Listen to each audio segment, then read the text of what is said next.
Welcome to TS9 Telugu news. Gouravelli ప్రాజెక్టుకి మాజీ MLA బొమ్మ వెంకన్న పేరు పెట్టాలని మంత్రి పొన్నం ప్రభాకర్ కి విజ్ఞప్తి చేస్తామని కాంగ్రెస్ నాయకులు అన్నారు. గురువారం హుస్నాబాద్ పట్టణ కేంద్రంలోని నాగారం రోడ్డులో ఉన్న బొమ్మ వెంకటేశ్వర్లు విగ్రహం వద్ద ఆయన జయంతి వేడుకల్ని కాంగ్రెస్ నాయకులు ఘనంగా ఆయన విగ్రహానికి పూలమాలలు వేసి ఘనంగా నివాళులర్పించారు. ఈ సందర్భంగా పలువురు కాంగ్రెస్ నాయకులు మాట్లాడుతూ గౌరవెల్లి ప్రాజెక్టుకి బీజం పడింది బొమ్మ వెంకన్న కృషి వల్లనేనని కొనియాడారు. ఆ ప్రాజెక్టుకి బొమ్మ వెంకన్న పేరు పెట్టాలని స్థానిక మంత్రి పొన్నం ప్రభాకర్ కి విజ్ఞప్తి చేస్తామని తెలిపారు. ఈ కార్యక్రమంలో రాష్ట్ర హౌస్ ఫెడ్ మాజీ చైర్మన్ బొమ్మ శ్రీరామ్ చక్రవర్తి, జిల్లా library chairman Kedam Lingamurthy, single window chairman Bolishetti Shivaiah, AMC chairman Kandi Tirupati Reddy, DCC కార్యదర్శి చిత్తారి రవీందర్, మున్సిపల్ మాజీ floor leader Chittari Padma, MD Hasan, Vaddepalli Venkataramana, Maidami Shetty Veeranna, Purna Sadi, Vallapuraju, Pachimatla Radha, Bukya Sarojana, Lakshmi, Nani, Rajitha, Komati Satyanarayana, అభిమానులు తదితరులు పాల్గొన్నారు. నేడు హుస్నాబాద్ నియోజకవర్గ హెడ్ క్వార్టర్లో కీర్తిశేషులు మాజీ శాసనసభ్యులు పెద్దలు బొమ్మ వెంకన్న గారి యొక్క జయంతి సందర్భంగా ఇవాళ సంఘంలో ఉన్న పెద్దలు, పార్టీకి సంబంధించిన ముఖ్య నాయకులం అందరూ కూడా వారికి ఘనంగా నివాళులు అర్పించడం జరిగింది.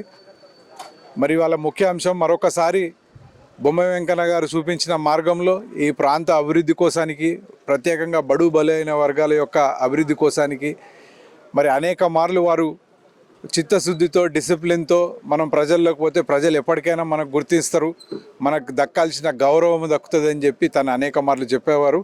అదేవిధంగా మరి వారు సూచించిన మార్గంలో వారితోని అనేక ఉద్యమాల్లో, అనేక ఒడిదొడుకుల్లో పాల్పంచుకున్న పెద్దలు కేడం లింగమూర్తి గారు అయితేంది, బొలిశెట్టి శివయ్య గారు, హసన్ గారు, తిరుపతి రెడ్డి గారు, కోమటి సత్యనారాయణ గారు, అందరు పేరు పేరున చాలామంది నాయకులు ఈ ప్రాంతంలో మరి చాలా పెద్ద క్యారెక్టర్ ఉన్న నాయకుల్లాగా ఎదిగినారు. ఇవాళ వాళ్ళందరముతో కలిసి ఇవాళ మేమందరం కార్యకర్తలం కూడా కుటుంబ సభ్యులం కూడా మరొకసారి రాబోయే కాలంలో ఈ ప్రాంతం యొక్క అభివృద్ధికి, ఈ ప్రాంతం యొక్క శ్రేయస్సు కోసానికి కట్టుబడి ఉంటామని చెప్పి ఈరోజు మేమందరం మరొకసారి ప్రమాణ స్వీకారం చేయడం జరుగుతాం. వ్యక్తి కాబట్టి ఈ ప్రాంతం ఎట్లా అభివృద్ధి కావాలి, ఈ ప్రాంతంలో నీళ్ళు ఎట్లుండాలి, ఈ ప్రాంతంలో కాలేజీలు ఎట్లుండాలి అనేటువంటి ఆలోచనలు చేసి, హాస్పిటళ్ళ గురించి అన్నిటి గురించి ఆలోచన చేసి ఇక్కడ అభివృద్ధికి పునాదులు వేసిండు.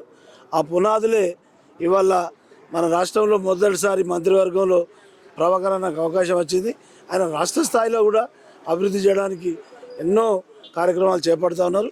కాబట్టి మన హుస్నాబాద్ ప్రాంతం అంటే ఒకప్పుడు వెనుకబడ్డటువంటి ప్రాంతం, నీళ్లు లేక, ఇప్పుడు అభివృద్ధి అయ్యేటువంటి ప్రాంతంగా అవకాశం వచ్చింది. కాంగ్రెస్ ప్రభుత్వంతో ఇది సాధ్యం. ఆనాడైనా ఇవాళైనా ఒకనాడు బొప్పరాజు లక్ష్మీనాథరావు సాబ్ అయినా, బొమ్మ వెంకన్న అయినా, ఇప్పుడు పొన్నం ప్రభాకర్ అన్న అయినా, ఏదైనా ఇట్లా జరుగుతుంది. కాబట్టి ఈ ప్రాంతాన్ని అభివృద్ధి చేసుకుందాం. వెంకన్న గారు మరి ఈ ప్రాంతంలో ఎమ్మెల్యేగా ఉన్నప్పుడు, ఓడిపోయిన సమయంలో కూడా అప్పుడు పెద్దలు రాజశేఖర రెడ్డి గారు బస్సు యాత్ర, పాదయాత్రల ఈ ప్రాంతాన్ని తీసుకొచ్చి చూపించడం జరిగింది. అప్పుడు ఈ ప్రాంతం గురించి రాజశేఖర రెడ్డి గారే ఈ ప్రాంత ప్రజలది గుండె లబ్డౌన్ అని కొట్టుకుంటలేదు, వరదకాలం అని కొట్టుకుంటుందని ఆయన దాన్ని ఒక కవి రూపంలో ఈ ప్రాంతంలో ఉండేటువంటి బాధను ఆయన అభివర్ణించిండు. కాబట్టి వెంకన్న గారి పేరు సముచితం. గౌరవెల్లి, గండిపల్లి, తోటపల్లి రిజర్వాయర్లు మన దగ్గర గండిపల్లి అవుతా ఉంది, అవి కూడా కావాలి, తన పేరు పెట్టాలి. అది పేరు పెట్టుడే కాదు, వాళ్ళ తనయుడు శ్రీరామ్ చక్రవర్తి కూడా చాలా బాధ్యతగా ఇన్ఛార్జి కూడా ఉండే.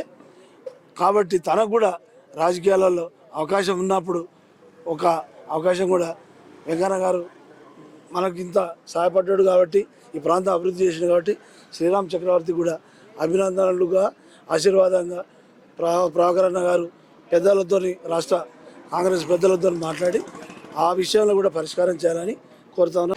మాజీ శాసనసభ్యులు బొమ్మ వెంకన్న గారి 84వ జయంతి కార్యక్రమం సందర్భంగా ఈ ప్రాంతాన్ని, వారు చేసిన సేవలు నిరంతరం ఇందుర్తి నియోజకవర్గ ప్రజలే నా ప్రజలు అనే ఆయన ఏదైతే ఆనాడు సాగునీరు, తాగునీరు కోసం గ్రామాలలో తిరిగి పాదయాత్ర చేసి ఈ ప్రాంత ప్రజలకు కరువు అనేది ఉండద్దు, సస్యశ్యామలంగా ఉండాలనే ఆశయాన్ని, తర్వాత ఈ ఒక లో వోల్టేజ్ సమస్యను కానీ కరువు నుంచి ఆనాడు కాపాడిన వ్యక్తి. శాంతి భద్రతల విషయంలో కూడా మానవ హక్కుల మీద కానీ ఎన్నో సేవలు చేసి ఈ ప్రాంత ప్రజల గుండెల్లో చిరకాలంగా వారు చేసిన సేవలు మరి ఎప్పుడు గుర్తించి ఉండే విధంగా ఉండాలని, ఈ వారి ఆశయాలు కొనసాగే విధంగా మరి ప్రస్తుత మంత్రి గారు పొన్నం ప్రభాకర్ అన్న గారు పూర్తి చేసి ఈ ప్రాంత సమస్యలను మరి సస్యశ్యామలం చేయాలని, రైతాంగాన్ని కూడా ఎలాంటి ఇబ్బందులు లేకుండా చేయాలని, అప్పుడే వారికి నిజమైన ఆశయాలు కొనసాగుతాయని ఈ సందర్భంగా తెలియజేస్తున్నాను.